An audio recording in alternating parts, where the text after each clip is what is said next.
दूध विकणाऱ्या माणसापासून सरपंच आमदारपर्यंतचा प्रवास हा साधा प्रवास नाही, हा संघर्षमय, धडाडीचा आणि प्रेरणादायक प्रवास होता.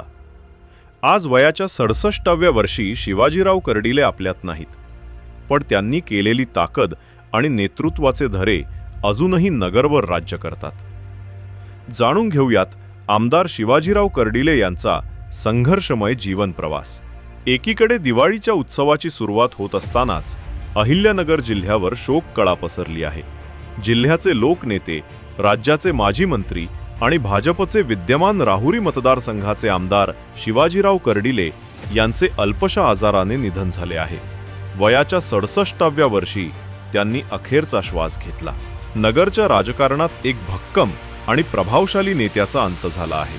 दूध व्यवसायातून सुरुवात करून सरपंच ते आमदार असा त्यांचा संघर्षमय प्रवास आज थांबला आहे, अशा भावना जिल्हाभर व्यक्त होत आहेत.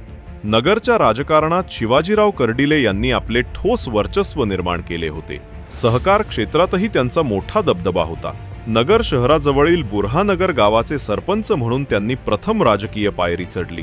लोकांशी थेट संपर्क, जमिनीशी जोडलेला स्वभाव आणि विकासाभिमुख दृष्टिकोन यांच्या जोरावर त्यांनी लोकांच्या मनात विश्वास निर्माण केला.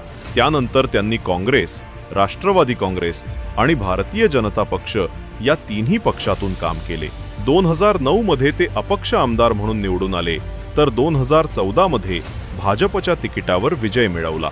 2019च्या निवडणुकीत पराभवाला सामोरे जावे लागले, पण त्यांनी 2024 मध्ये पुन्हा संघर्ष करून राहुरी मतदारसंघाचे आमदार म्हणून परत निवडून येऊन आपली ताकद सिद्ध केली. आज त्यांच्या अनुपस्थितीची पोकळी राहुरी मतदारसंघातील प्रत्येक हृदयात जाणवते.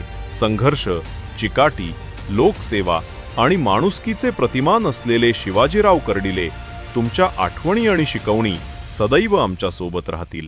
अशा या थोर व्यक्तिमत्वाला यूथ मीडिया ग्रुपकडून भावपूर्ण श्रद्धांजली.